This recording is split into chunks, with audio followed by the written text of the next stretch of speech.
will be Dr. Kathleen Hicks, who is the director of the International Security Program at CSIS here in Washington, and she also served in the Obama administration as the Principal Deputy Undersecretary of Defense for Policy and the Deputy Undersecretary of Defense for Strategy, Plans, and Forces. So welcome to the panelists. Thank you so much.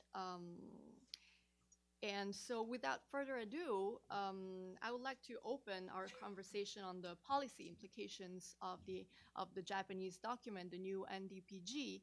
And I'd like to start with Mr. Nishi. So Nishi-san, I have a few questions for you to start your presentation. So from your point of view, what are the highlights of the new NDPG? And what are the regional and global factors that have driven such guidelines? What are the key challenges as well? And how well do you think these guidelines address the main challenges of the more severe environment described by Prime Minister Abe?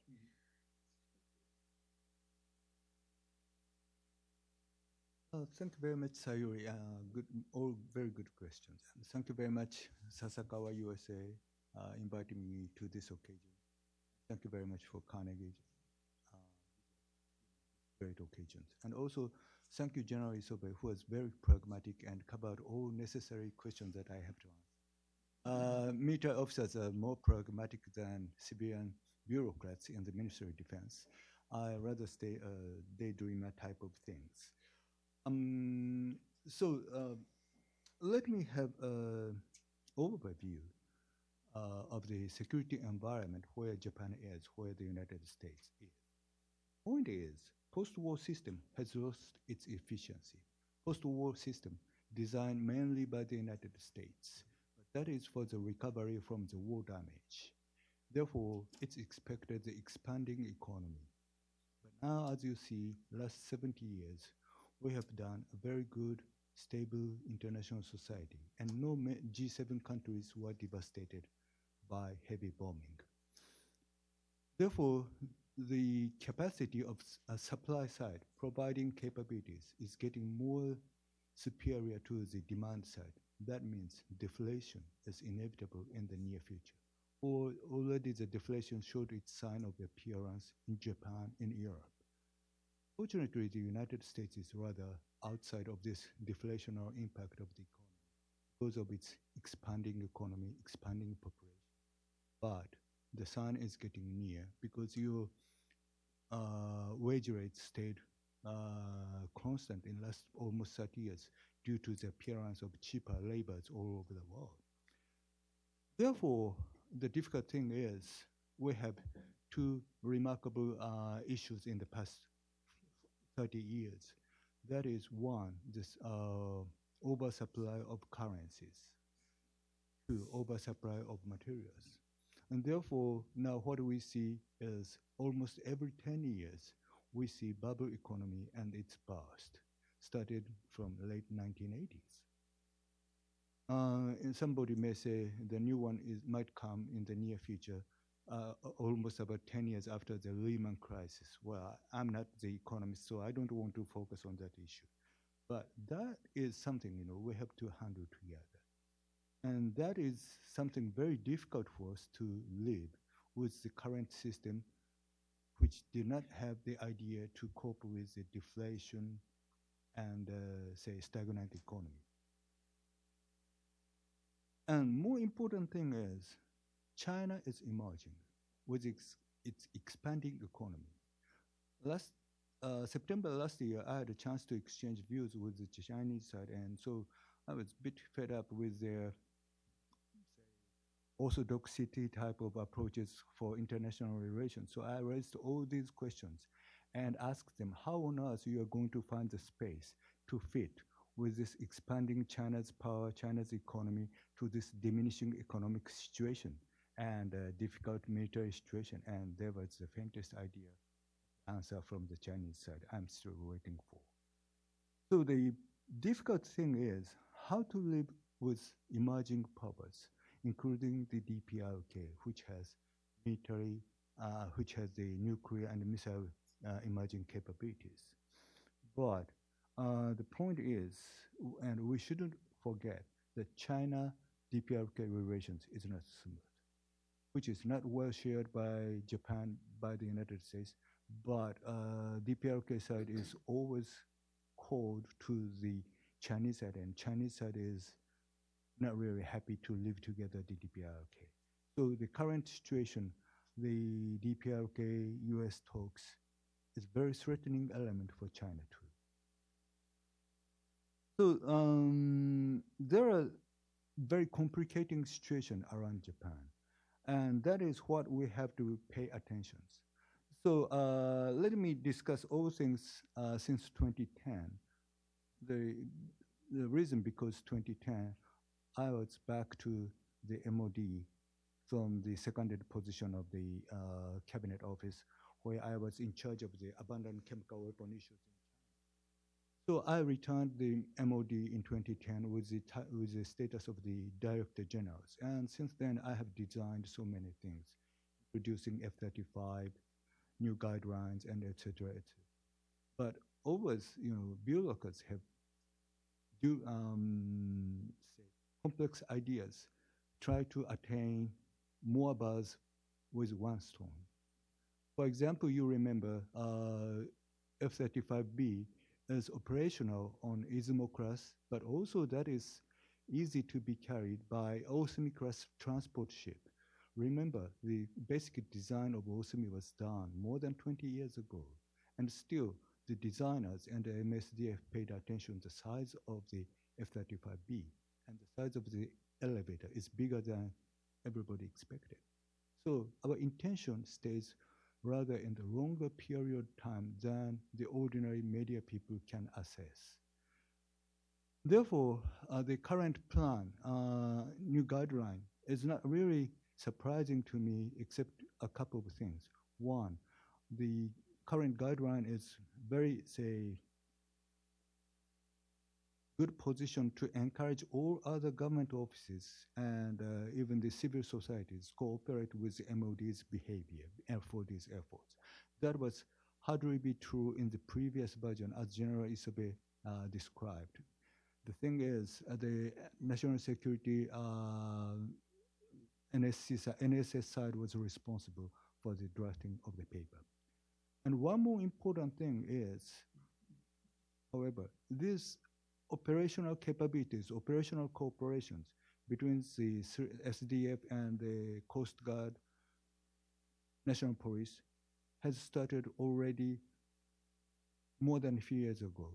In other words, this guideline is the paper which authorizes our past behaviors, past efforts onto the public basis. Thanks to many cases, for example, the operational cooperation between the National Police and Japan, the SDF started 5 years ago when the governor of Fukui Prefecture came to my office. Fukui Prefecture is well known with its so many numbers of nuclear reactors, and therefore governor of Fukui was very much anxious about the possible terrorist attack on it.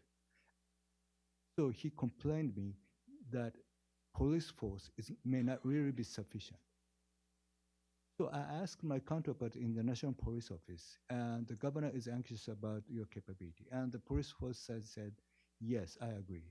And therefore, police side need good cooperation with the backups of the GSDF. So I back to the governor of Fukui Prefecture and look, we need your cooperation. We need a good space for enhancing to arrange the enhancing capacity of the GSDF to back up national police's.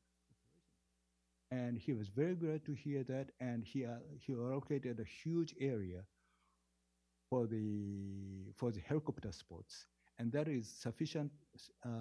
That was big enough to arrange a regiment type of mobilization of the GSDF for the rescue of the national police once they are in danger of possible assault of the terrorists.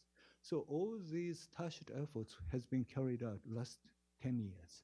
And this guideline is really the occasion to certify all these past efforts were good, productive, and in other words, authorized to go further. One exceptional thing is 35B, which I didn't expect we are able to purchase with two reasons.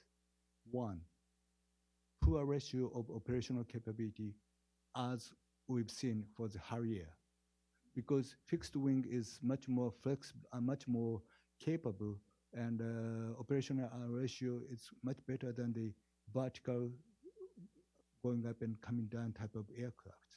Therefore, 35B costs a lot for the operation and maintenance. Therefore, I didn't recommend it when I was in the office to our three services. Pay attention of the size of the economy. And two, shortage of numbers of pilots, because MSD are sure to provide the platform, but MSDF has the faintest had the faintest idea to provide numbers of pilots for jet fighters. So the question is, can the ASDF provide sufficient numbers of fighter pilots for the operation of the MSDF? Of course, this is going to be a very good case of jointness, and the Royal Navy has done it already, but it surely be the first very important trial of us.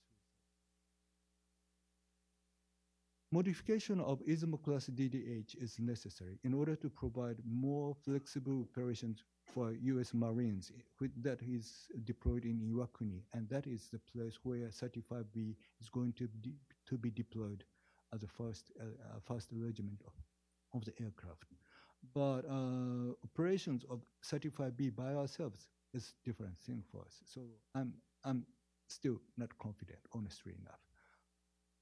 Therefore, there are numbers of tasks we have to carry out through this guideline. But the important thing is, you'd better look back the Japan-US security guideline that was adopted in 2015. That actually gives us the good understanding of the current outline. That showed various issues.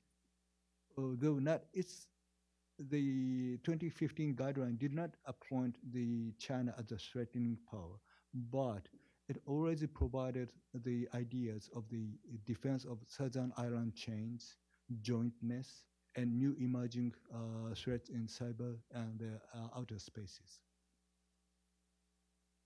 So for the bureaucrat society, in other words, nothing is new.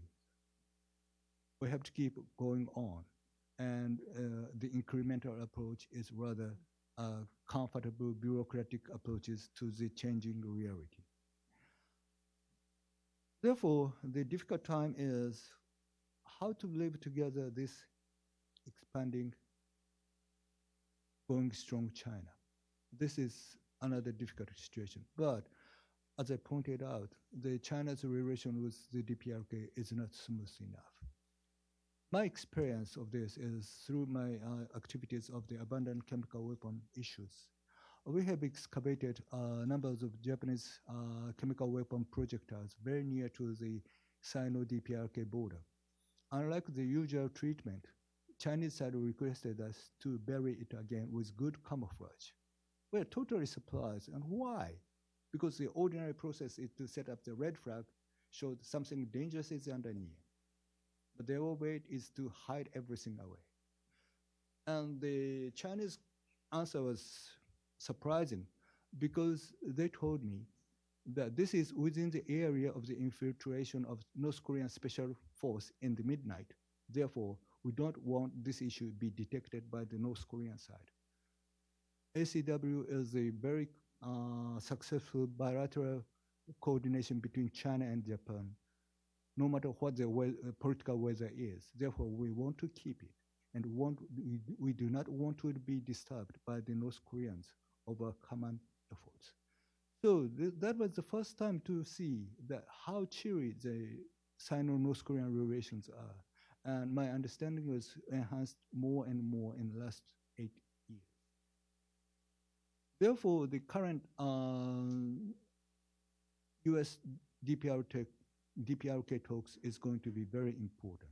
If that is going to be successful, if the North Korean regime is happy to find that their regime is well secured by the United States and by U.S. allies, that means threatening for Beijing because U.S. influence is coming up to the north through the Korean Peninsula. If the talks fails, we are going to face the year-long nuclear missile threat from the DPRK. And in that case, our defense effort is going to be meaningful for the protection of Japan, including the introduction of Aegis. So we are at the crossroad that what is going to happen over the Korean Peninsula and what comes after that. In other words, this guideline was quite ambitious, but at the same time, I wonder how long this guideline could survive due to the changing political, military circumstances that is shadowed over the Korean Peninsula. So let me finish my presentation, but with a small correction. I resigned the special advisor's position of the Ministry of Defense October last year. So my capacity is not official anymore. It's all my private comments. Thank you very much.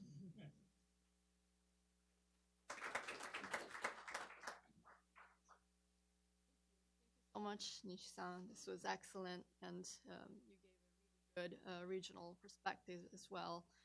And I really liked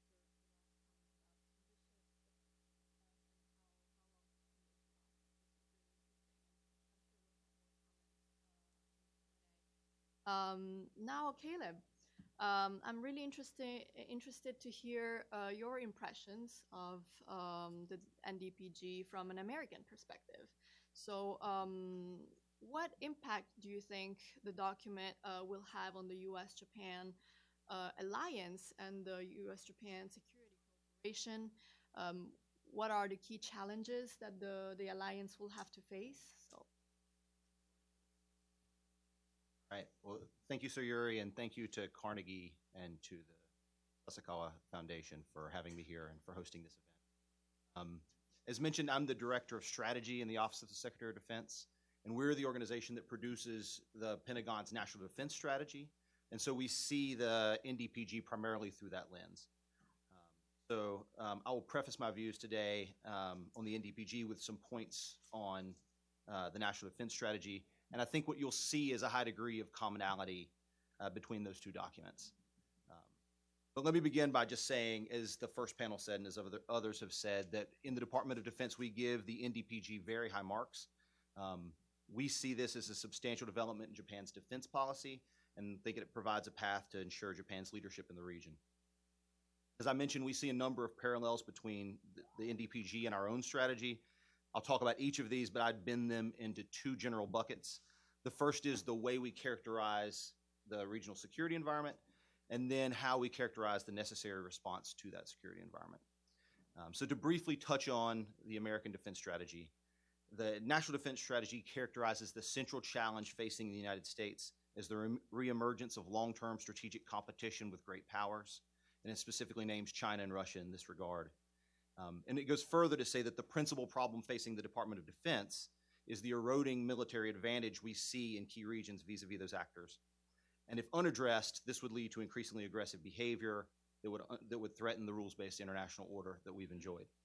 So the document is at its core about bolstering deterrence.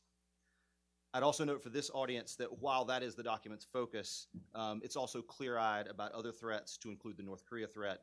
The department is not ignoring the dangers posed by that regime or by other actors, to include the Iranians or counterterrorism.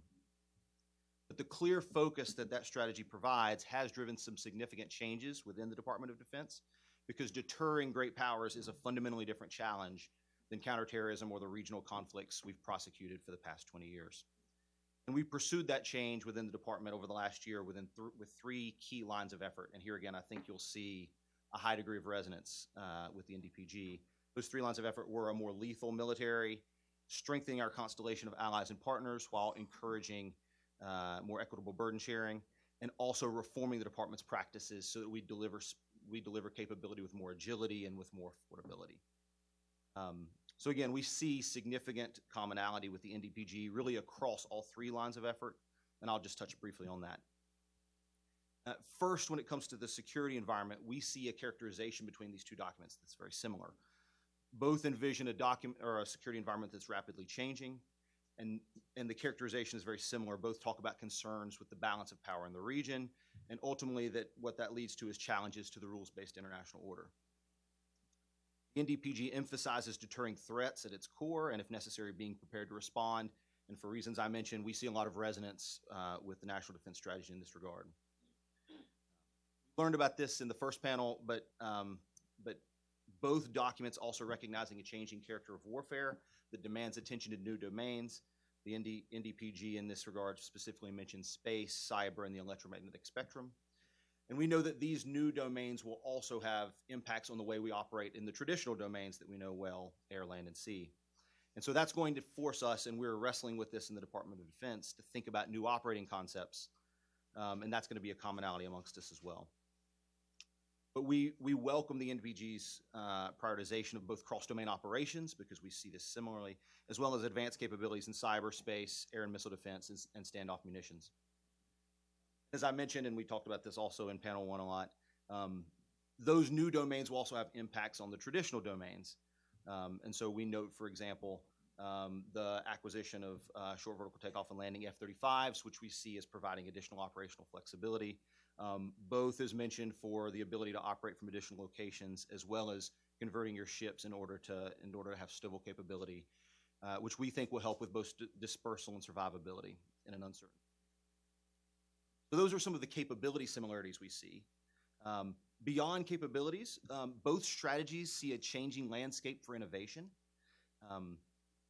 Traditionally, the Defense Department funded a lot of its own innovation, but we see increasingly the need to look for commercial innovation and to tap those innovations for defense application. I mean, we see similar indications in the NDPG. Within the Defense Department, we've worked hard at this over the last year. We've stood up a Defense Innovation Board, and we've stood up defense innovation units in key technology hubs around the nation. So we'll be interested to see how Japan works with this industrial base to tap its also advanced technological sector on key technologies like artificial intelligence. That's a little bit about capabilities and the technology landscape. As I mentioned, the second line of effort for the National Defense Strategy is allies and partners. And here again, we see an enormous amount of commonality. We obviously welcome the affirmation of the U.S.-Japan alliance as a cornerstone of stability in the region, and also the welcome signal that we see in the NDPG that Japan wants to play an increasing number of roles in leadership in the region, to include building regional networks in bilateral, multilateral, and trilateral formats. Its indication about strong partnerships with India and working through ASEAN, and the importance of maintaining the ROK Japan-U.S. trilateral relationship, where the military-to-military ties can sometimes provide a foundation of stability. So as I mentioned, a lot of commonality really across the lines of efforts of our two strategies. And I'd conclude this part by saying that, that in addition to the direction that those strategies provide, we see both strategies really signaling significant change that's backed up by action. So we see Japan increasing its defense budget and also increasing its increases in foreign military sales that signals that it's serious about its new defense roles. I was also asked to say a little bit about the implications of these two documents for U.S.-Japan cooperation. And I'll do that really from a strategy lane here. I recognize that the relationship is multifaceted and happening at multiple levels. But I think that the fact that you see such alignment between our two strategies gives us the cardinal direction that will allow us to think about new areas of cooperation. And I'd frame it this way. I talked about a similar diagnosis and many elements of similar response. I think what you also see in both documents is a similar set of challenges when it comes to implementation. There are many that one could note, but I'll note a few that you see in the document. The NDPG makes note that the operational tempo of Japan's forces makes it hard to sustain them and taxes their readiness. And this is a constant challenge that we're trying to deal with within the Department of Defense. I've already noted it, but both organizations note the difficulty of leveraging advantages of the commercial sector and integrating those key technological advances. So it's another area we can think about. Both strategies and our organizations stress capacity building with other nations. And in both cases, with scarce resources, we're looking to maximize our return on investment, so it only makes sense that we're talking to each other as we conduct those activities. And of course, the fact that we're both trying to transform our militaries in significant ways means that we can study together the effects that those combined future capabilities have, think about new ways that we operate together, and then assess the deterrent effects that we think we're having. So the bottom line for us is we're very high on the document. We see it as not only having similar aims, but also a number of similar challenges. We think that provides a robust basis for cooperation in the future.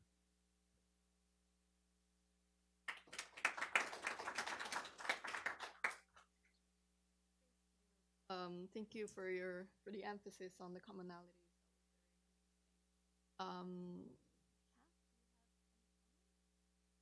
What if I said no? No? Well then, I think we're good here. Thanks to Sasakawa and Carnegie for pulling this panel together and the discussion overall today. And really thanks to the other panelists for laying, I think, out so well the perspective, even if from outside government, if you will, a strong sense of the insider viewpoint inside Japan, and then, of course, from Caleb's perspective over at DoD. My comments that I'm about to give are, I just want to emphasize, there is not a full translation in English yet, so I am basing my comments off of conversations, news reports, briefings, and comments given here today. Very consistent with what I've heard from both of you. I wish I had radically different things to say to make the Q&A most interesting, but I guess what I'd say is I'm going to maybe push some of the areas a little further than they were stated, but maybe not further than you all actually think we have some issues. But first, let's talk about the backdrop of this, because I'm probably the most free on this panel to talk about that. Here we have the Japanese trying to develop and have developed this document, 5-year regularized process, and they're doing it at a time when their most important ally is highly disruptive on the international stage. Now, disruptive can be good or bad. But it's disruptive, and so they're sort of the tail on the dog, if you will, and the head is somewhere off, and you don't know exactly what it's deciding to do, and it's very challenging.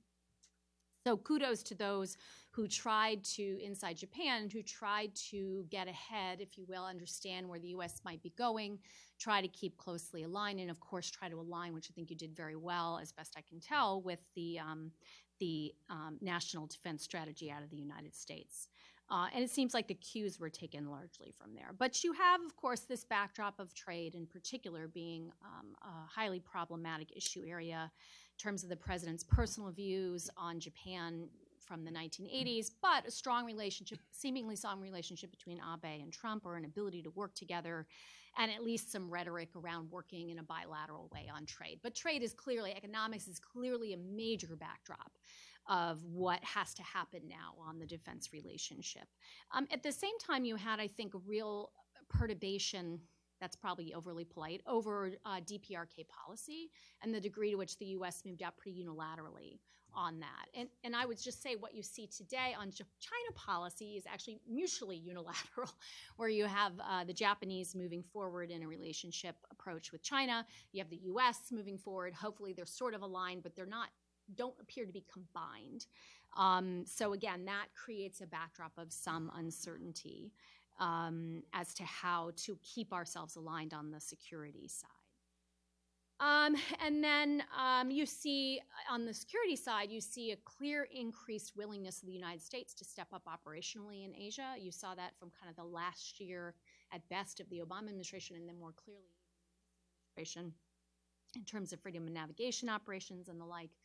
And you see sort of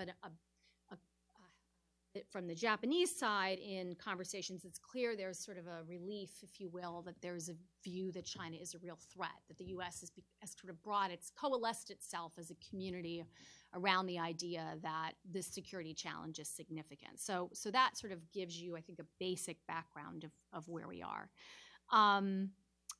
So where do I think are the differences or slight tweaks from what we already heard? I mean, I think to me the most important issue for both the U.S. and Japan in these two documents that we've just talked about is how far are we getting beyond rhetoric?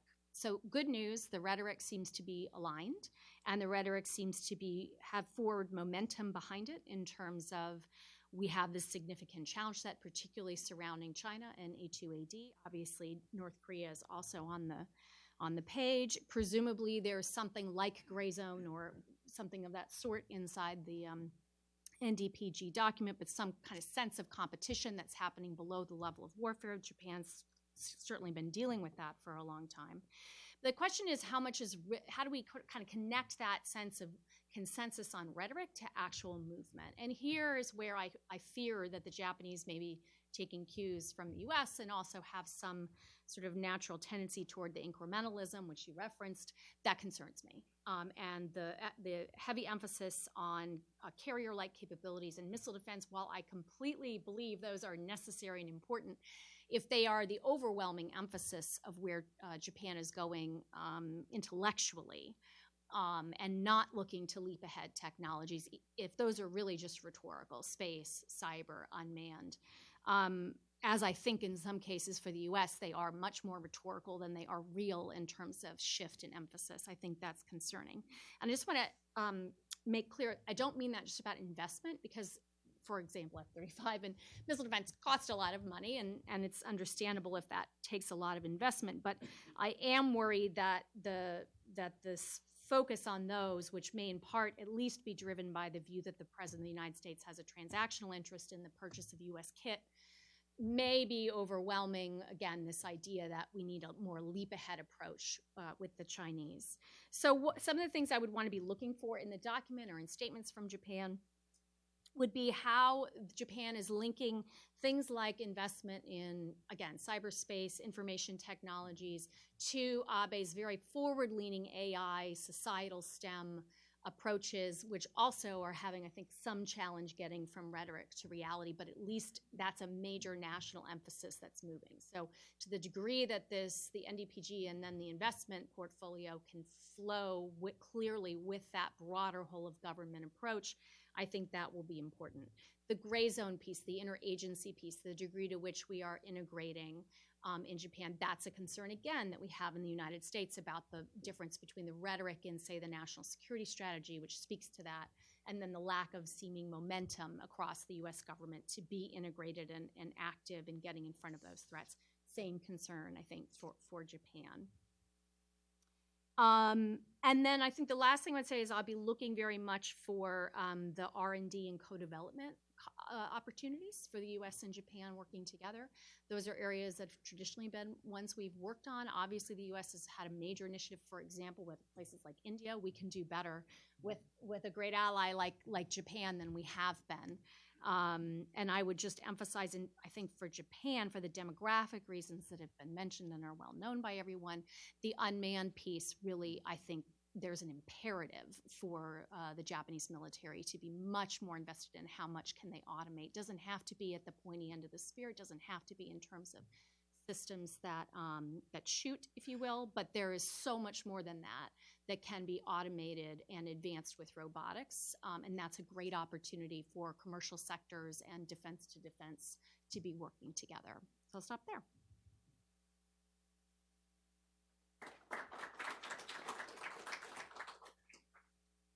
Thanks, Kath, about your concerns, for expressing your concerns. That was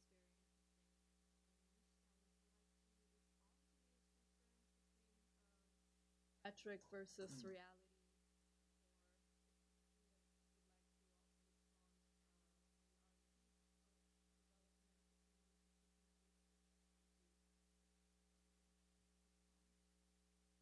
One of the most important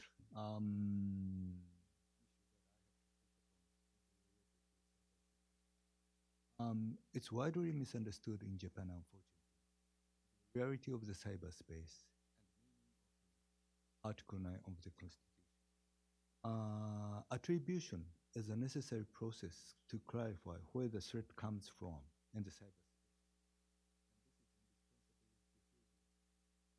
However, the sense of attribution is not well appreciated in Japan. Many people say Article 9 does not allow us to go beyond our territory. This is totally a silly comment, totally a silly idea, because in the cyberspace, there is no sovereign state and there is no sovereign control of the territory. Therefore, nobody should be banned or should be controlled seriously by the interpretation of the Article 9 of the Constitution. Therefore, the most serious issue between the rhetoric and the reality, rhetoric and the real politics, is going to be in the near future. We have to discuss that what is necessary for Japan, how far we are going to follow the sense of pacifism which is represented. The real issue is coming closer than we expected or we imagined in the Japanese. People are getting more and more aware of this difficult situation. Therefore, I think, and I'd like to focus on the current and future debate, not only in Japan but also outside of Japan, that what our discussion of the cyberspace should be, what kind of rules and engagements should be shared in the cybersecurity. That is something quite meaningful to discuss the future of the Japanese security sense.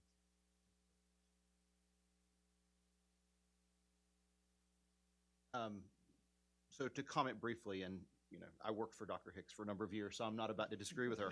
But I guess I would just say to the point about the rhetoric seems right, and now we have to see if reality will follow. Without disagreeing, I would just say that yes, this is a perennial concern, and it's a perennial concern with all strategy documents, right? We've been trying to implement the NDS for a year. We've made some progress, but these are really hard issues. And I suspect they will be anytime you're trying to undertake significant change in any ministry.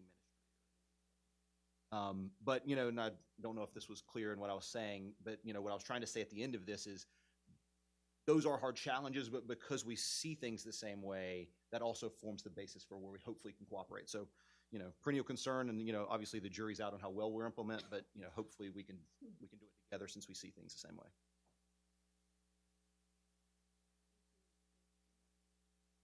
Before I turn it over to the audience, I'd like to ask the panelists. So I think we still have some time, and we'll have time for the audience. So, first of all, how do you see the future evolution of the role of deterrence to Japan with these guidelines? How important will it be?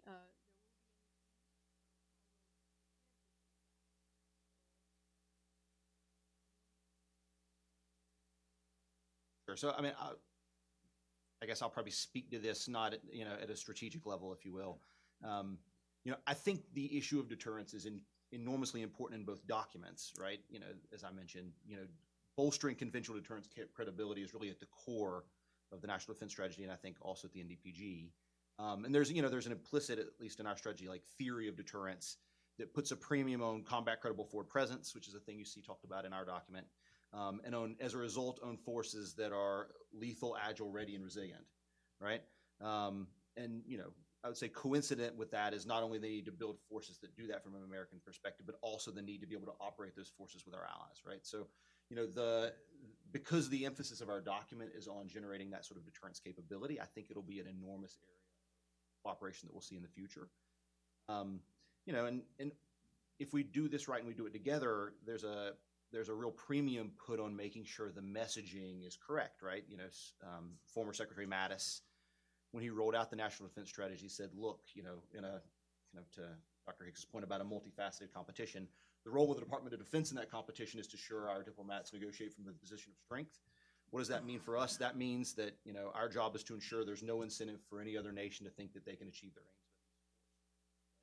Doesn't mean we inevitably see confrontation. We certainly aim for sort of a pathway to transparency and non-aggression. But the job of the Department of Defense is to make sure that those incentives are appropriate, right? And so, because that's a focus of our document, I think the emphasis on deterrence will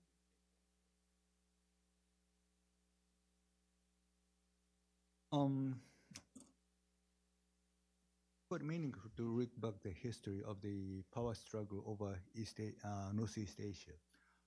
It was the Qin dynasty and 17th, 18th century, or Northeast Asia, Siberian area included. And these territories were taken by Russian eastward development. Current Vladivostok area used to be the Chin's area, but finally became Russian territory. And the Russian power went down to the south direction, and that ignited Japan's reaction to go up to the north. And Russo-Japan War between 1904 to 05 was a result of this confrontation between Russians coming down to the south direction and Japan's sense of security. Then, only 2 years after the Russo-Japan War, we concluded the treaty with Russian side. Just realized the new threat of American capitalism coming from the East. That was another interesting development of the history. Finally, all these power contests came to the end in 1945, the loss of Japan. And after that, except Japan, all three major players in the Northeast became nuclear powers. Japan is not. Since then, Japan decided to enjoy the American extended deterrence, and that is a principle that can hardly be changed, even though Korea is going to be equipped with a nuclear. The reason is the deterrence is a way to deter the war and the damage. But once the deterrence is over, once deterrence fails, exchange of damages is a natural result of the Japan is a country the most vulnerable to all these kind of damage exchanges amongst. Therefore, Japan should enjoy and saying that it is a moral issue that no nuke state should be attacked by the nuke state. So the extended deterrence is going to be meaningful, and the last 5-10 years, DOD, MOD, and Pentagon has kept very good talks what the extended deterrence is, and this conversation is still going on. And this is going to solidify our mutual understandings, why extended deterrence is important, provided by the United States, and how Japan is going to support it. So I think this dialogue is going to be kept, and this is going to give the very good foundation of the alliance. I'll build directly on that because I do think that is the major issue on deterrence. Had moments over the past couple of years where I think there was a concern of deep crisis on that. I don't think we're in one of those moments right now. I don't assume that that can't happen again, if you will, in terms of the rhetoric, in particular from the United States.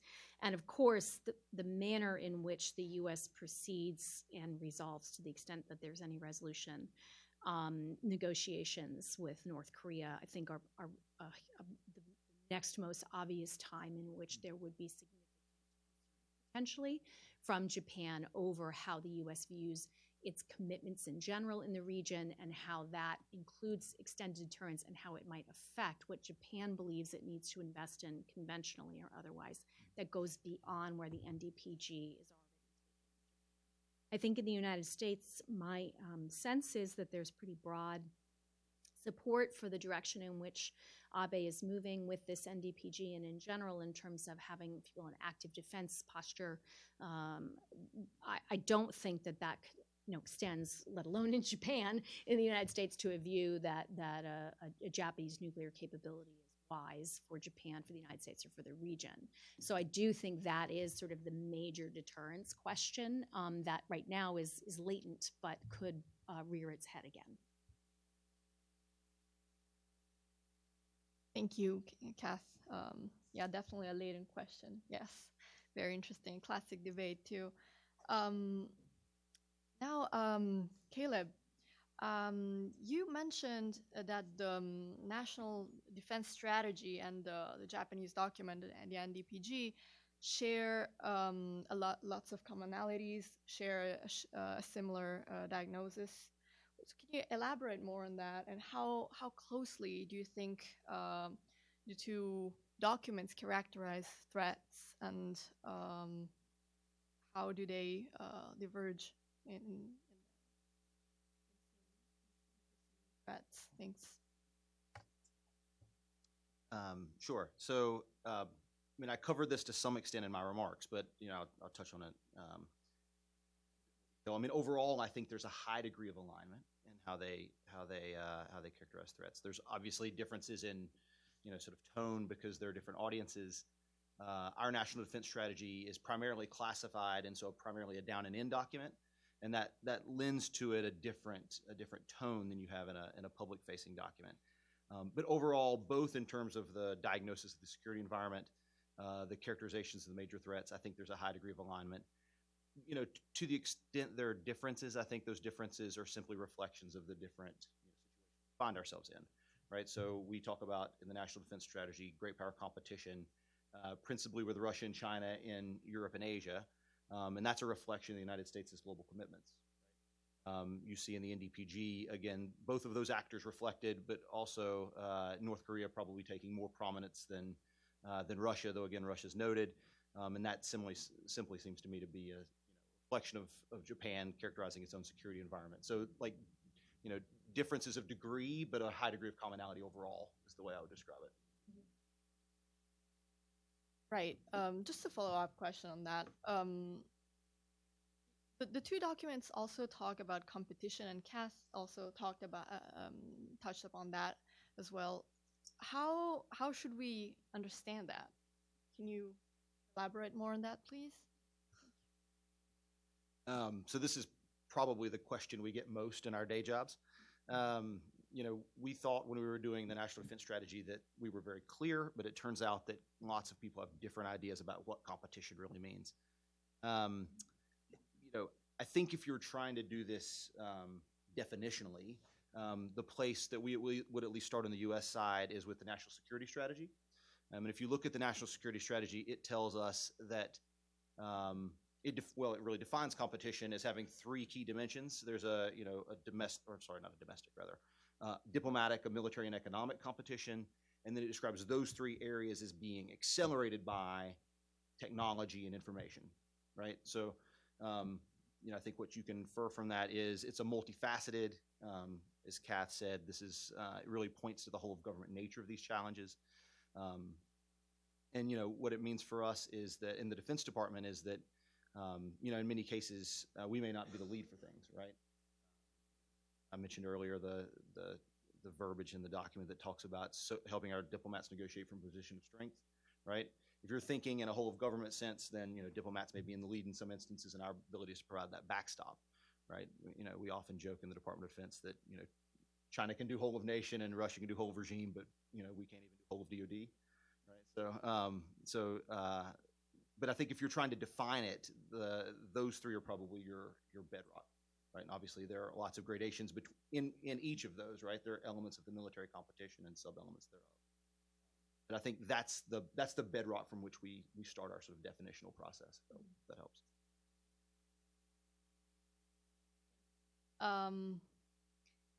I also have one question for Nishi-san.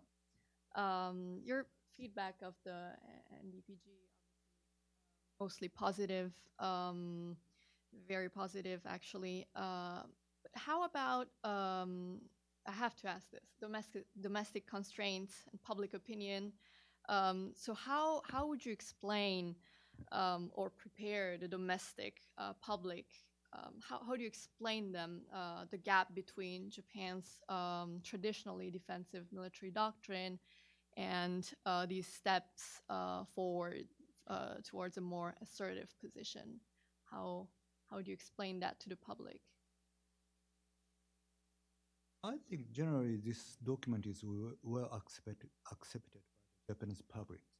That is well encouraged by the very tough comment by the Chinese Foreign Affairs Office's spokesperson.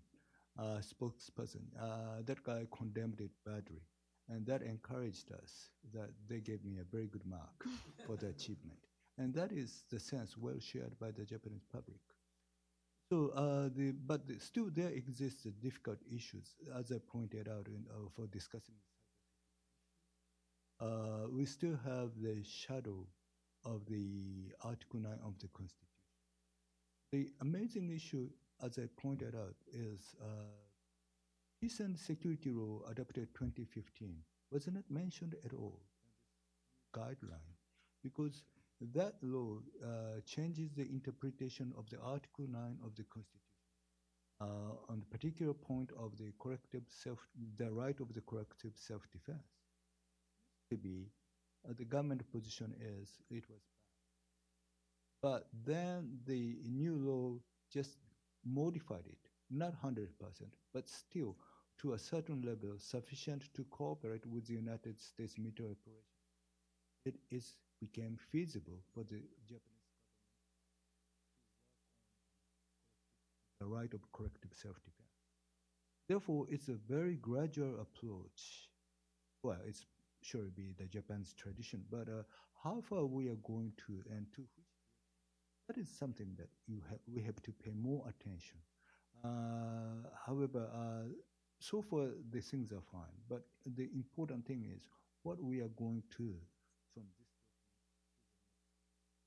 say, in 5 years' time. Thanks. I think we have 20 minutes for Q&A. Yeah, I will collect 3 questions if there are 3 questions. Then we'll have the panelists reply to those. So.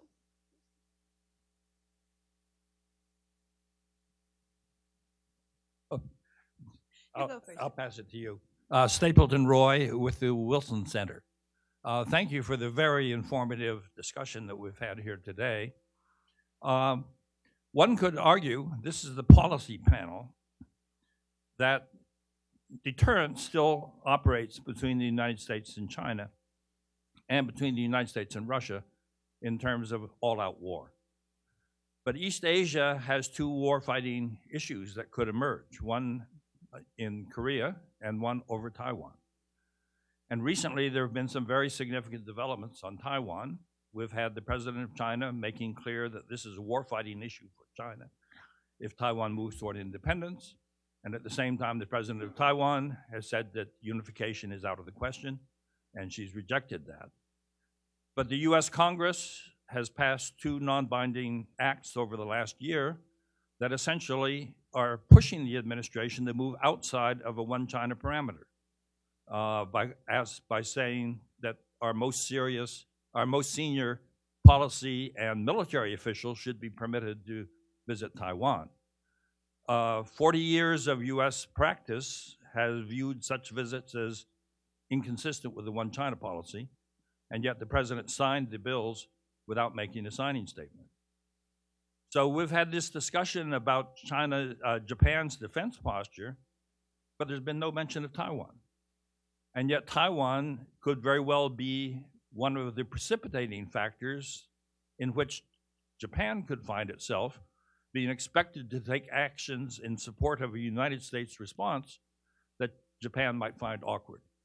I wonder if members of our panel could comment on this, because one would expect under such circumstances from a policy standpoint that both the United States and Japan would be trying to avoid actions by Taiwan that might precipitate such a conflict, and yet that's not the current pattern. So it therefore is not an insignificant issue. Thank you. You want to take the next question right away? Mireya Solis from Brookings Institution. I think it's been clear from the conversation throughout the morning that these National Defense Program guidelines are driven by the sense that the security environment around Japan is becoming more severe. And we spend a lot of time talking about the China issue, military modernization, but I wanted also to expand the conversation and talk about the Korea Peninsula, because I think that a lot of the challenges coming to Japan are going to come from that focal point. Just to highlight some of the troublesome trends that I see there is that it seems that there could be a second summit between the president and Kim Jong-un, and it could be very possible that the president will not extract any hardcore commitments towards denuclearization. And the more the leaders meet, the more you actually, Kim Jong-un becomes a de facto nuclear state, the leader of a de facto nuclear state country. Then there's also the negotiations between the United States and South Korea on the special measures agreement that did not go well. The discussion that perhaps the U.S., the president could decide to withdraw American troops from South Korea, how that would impact Japan's security and Japan's feelings about the stability of U.S. alliances. And then add to these the deterioration in Japan-Korea relations, South Korea relations recently over the decision of the Supreme Court regarding compensation claims for wartime labor issues. So how will Japan address all these issues emanating from the Korea Peninsula, to add to the Taiwan question? Okay, thank you. I think we have a lot here, so we'll start with Taiwan and Korea. Taiwan risk and commitment. I'll start, but I do suspect that the Japanese view is most desired, and I suspect Caleb would like to hide under the table right about now on the first of those in particular.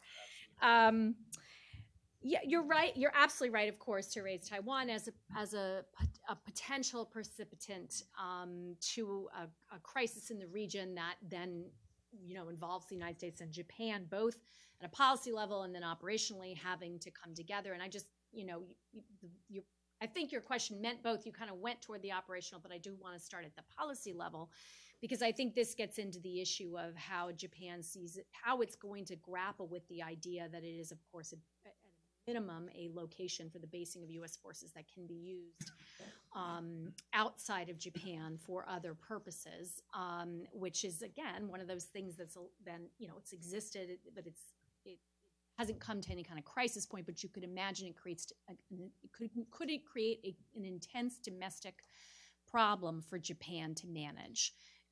So I do think that's one of those factors that's always at least on the edge of the thoughts of U.S. and Japanese diplomats and defense officials.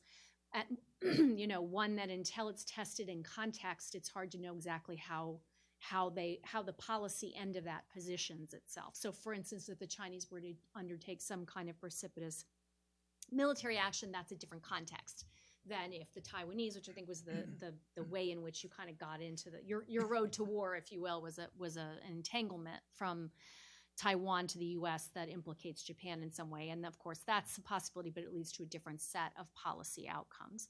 On the operational level, as I just said, I think it's a big challenge for Japan to think about how it positions itself in terms of capability development vis-a-vis different crises in the region. I think joint experimentation and exercises are combined are incredibly important for the advancement of counter A2AD capability in general for the U.S. and Japan. But for Japan, again, there is layered onto this question of exactly for what and how, and there's a divergence of interest. So I think that's a concern. And then at the kind of the grand level, which, I defer on how the Japanese view it. I take your point, which is, well, I'd broaden the point. The U.S. policy on Taiwan is an evolved, Congress plays a role in the evolution of that approach. That is not to be ignored in the U.S. context. The executive branch does not have unitary responsibility for foreign policy, and Congress has chosen to assert itself time and again on Taiwan policy, and we are seeing that today. That's the reality of how we need to think about. But I don't think it predetermines the pathway today any more than it has in the past. It certainly contextualizes how we have to approach it. So I think there are factors kind of leaning toward, do we consider this a lean toward a beyond one China policy? And then I think there are other factors you can say that are very consistent in our policy that we've maintained on one China policy. So I don't think it's deterministic what's happened in the last year. Would you like to? Nowadays, Taiwan issue and Korean issue is going to be connected each other. I mentioned the historical background of the power struggle over Northeast Asia. But the important point is Korea, how do we be the player of this power struggle? Korea was the stage of power game, but Korea can, how do we be the player in the past? So for the first time in the history of the last 500 years, we see Korea as an active player in Northeast Asia. nuclear capability, missile capability. Therefore, the historical wisdom can hardly support us to work out what the Koreans' behavior is going to be. But at the same time, it might be good to remember, once China intervened in the Korean situation, basically China fails. The recent case is 1894 to 95, Sino-Japan warfare. That was because of the power of the struggle of initiatives over Korean Peninsula between China and Japan. Back to the history, Sui dynasty failed. And we can count so many dynasties which failed over. Then the difficult thing is, current Chinese economic situation is going to be very good, very bad. Before coming here, my good friend told me recent statistics showed that China's economic growth is less than 2% in nominal and below zero in real time. It's really surprising and threatening to me. So if China fails its deal over Korean Peninsula, in order to save its face, Taiwan could naturally be the next target for the China's grand strategy. Then there comes the difficult question for the Japanese side, because our south end territory, Yonaguni Island, is very near to Taiwan. Used to be when Taiwan was a territory, Japan is a part of Japan, Imperial Japan. It was quite common going, Okinawa's fisheries go to Taiwan and going out from there, while Taiwan's miners coming up to Okinawa for coal minings. So there still exists numbers of mingled society in Okinawa and Taiwan. So the recent interesting case is the fishery right around Senkaku Islands. The Japanese side accepted that Taiwan side has a right to go out there for the fishery due to the historical background. And that is only for Taiwanese, not for Chinese. So this is based on the wisdom of the past days. But this might invite another anger from Beijing, that you are going to separate Beijing and Taiwan. So the Taiwan issue is going to be very serious, and that is very near to the Japanese territory. Therefore, we have to pay very serious attention. Senkaku issue, well, it is discussed in many ways for the territorial issue between Japan and China. But at the same time, Senkaku is a very interesting geopolitical place. If China is going to control it, they can have the place, they can open the front against Taiwan from the north. That is very unacceptable for Taiwan side. And so we have many difficult landmines in front of us related to Taiwan. How to manage them? Honestly speaking, I have no good idea to manage them. I'm very, say, in a sense, unfair to the Taiwan issue because my son's wife is Taiwanese. So I have my personal commitment there. So I have many questions to answer, but so far I don't have any good answers to you. Thank you. I'm very happy to let my colleagues' comments stand. Fine. Okay, we have one more question. Any other questions? Back as well. Okay. Please state your name and affiliation. And guys, thank you. Steve Winters, independent consultant. I think this is for Caleb. A few years ago, the Army training and doctrine people under General Perkins came out with their new operational concept, which they called How to Win in a Complex World. And actually, at the time, his classmate from West Point, General Votel, took that over as the guidelines for the Special Operations Command, which he was head of at the time. And as you're probably very familiar with that, the whole idea is that new things are coming so fast and old things are getting out of date so quickly that you sort of have to have a meta position to really adjust to reality. And Nishi-san had mentioned how long the guidelines might last.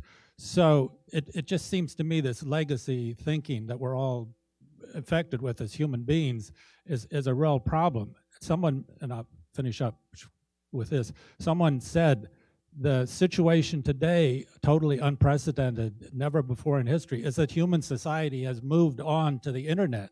This is not just a new domain, this is a new reality, sort of going along with Elon Musk.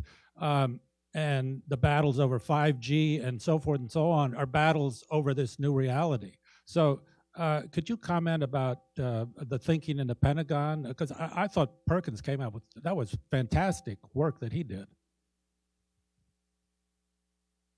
So I'll say a few things. The first thing is I don't know the specific study that you're referencing. You know, I think, and maybe, I don't know if Dr. Hicks will from her time in the Pentagon, but, you know, in general terms, you know, I think we agree with you that we see the security environment is changing and changing rapidly. And, you know, heaven knows we're always trying to push past, you know, these sorts of legacy thinking. It's very hard to do just cognitively, right? You know, at the same time, I think one of the differences that you see in the strategy that we've put out is the place that often leads you to is a place that says, I can't know anything about the future and thus, you know, I just must maintain balance, right? And I think what we have said is no, right? Like, you know, of course, there's a large degree of uncertainty and you should be humble as you try to predict it. But we actually can say some things about where we ought to prioritize because we're concerned about, you know, some trends that we see that I've already talked about, conventional deterrence and so on. And because, you know, U.S. credibility is at stake in those instances, right, we think that those are the most important problems for the strategy to address, and thus we focus on them, right? So, you know, I'm kind of agreeing in part and disagreeing in part, which is to say, you know, totally appreciate that the world is changing rapidly and in ways we probably haven't accounted for. And at the same time, we tried very hard not to let that lead us to a place that just said, and we can't know anything about the future, so we must just be prepared for everything. Is that fair?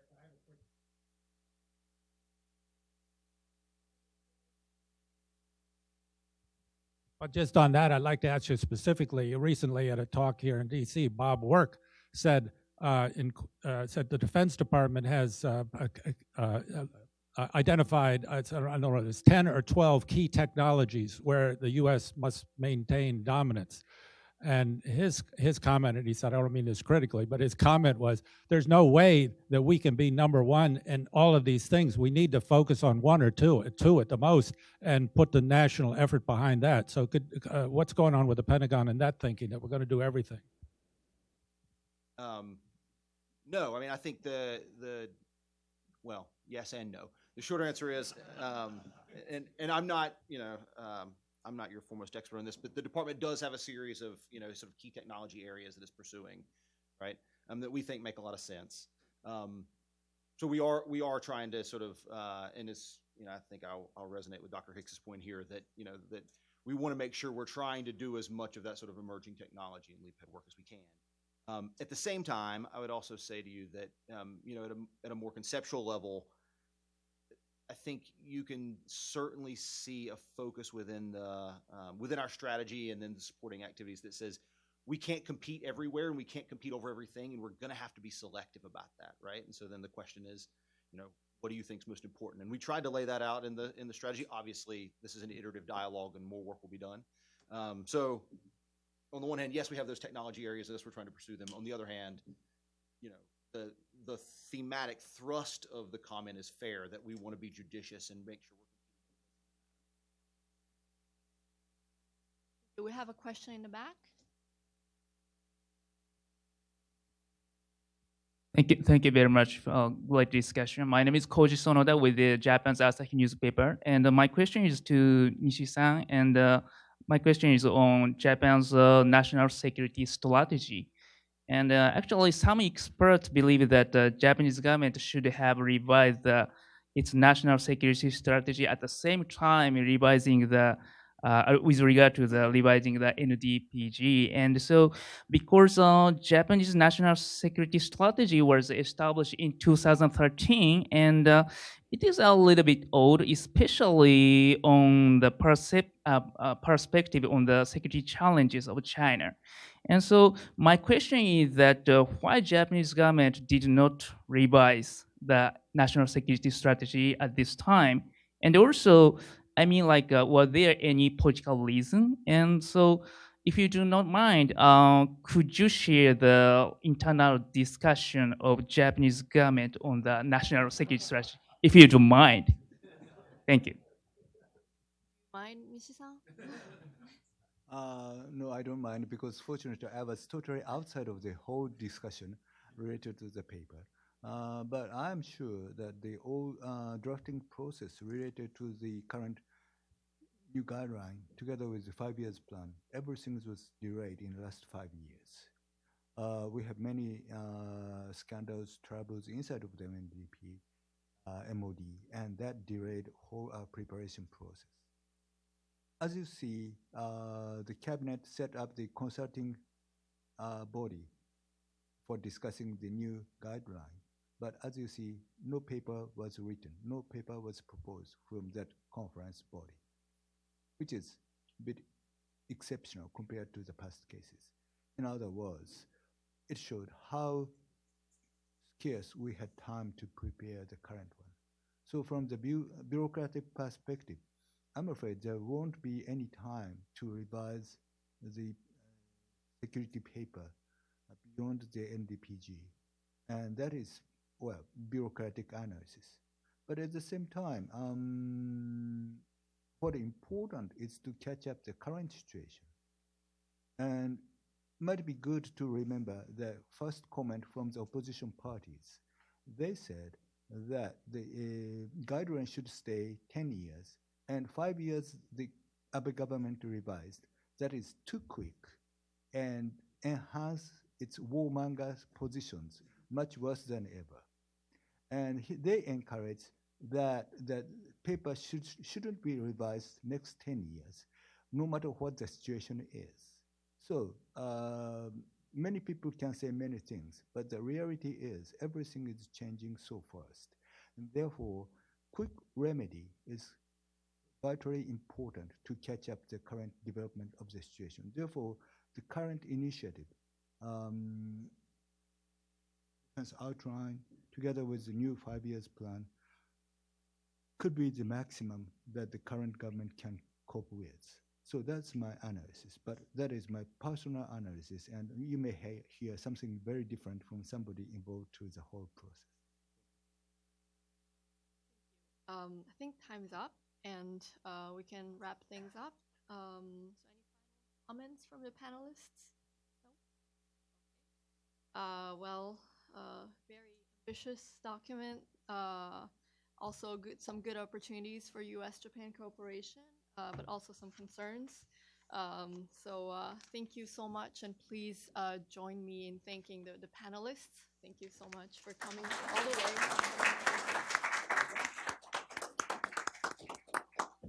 Thank you very much, Sayuri, and my thanks as well to the panelists. I'm grateful to them. I'm grateful to the Sasakawa Peace Foundation USA for its collaboration. I'm grateful to you all for participating here today. Thank you, and we'll see you again hopefully sometime soon.